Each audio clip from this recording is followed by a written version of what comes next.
Well, the first thing that we need to deal with, Komla, is to deal with the growing conduct of some members of parliament, that whenever they do not agree with something, whether it's the speaker's ruling or a position of the executive or a position of a member of parliament, they resort to violence and physical attacks in the chamber.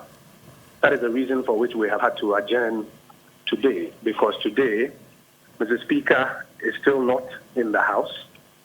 We are not able to proceed with business without rancor, because what it will mean is that the first deputy speaker or the second deputy speaker will have to take the chair. Okay. And under the circumstances, if a matter comes to a vote and he chooses to exercise his casting vote, which he's entitled to, our colleagues on the other side will resort to violence. I think everybody now sees it clearly.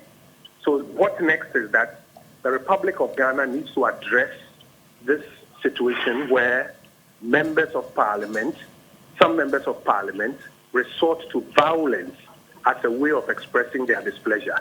It's totally unacceptable, totally uncalled for. The Marshal's Department, under the leadership of the Speaker, have to have a handle of this.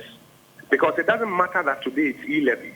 Tomorrow it could be anything. Okay. And when some particular member of parliament is not happy with it, then there will be a resort to violence and fisticuffs. That is what next needs to be dealt with. If you read paragraph 361 of the budget statement, the executive initially proposed inward remittances, bank transfers, merchant payments, mobile money to be charged at 1.75%, in addition to the 2% that already the telcos are charging, 1% in, 1% out. Okay.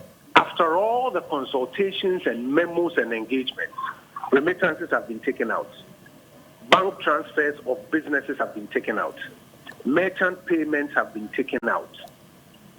0.25 of the mobile money operators' charges has also been taken out. So now it's no longer going to be accumulative about 3.75. It's now come down to 3.5.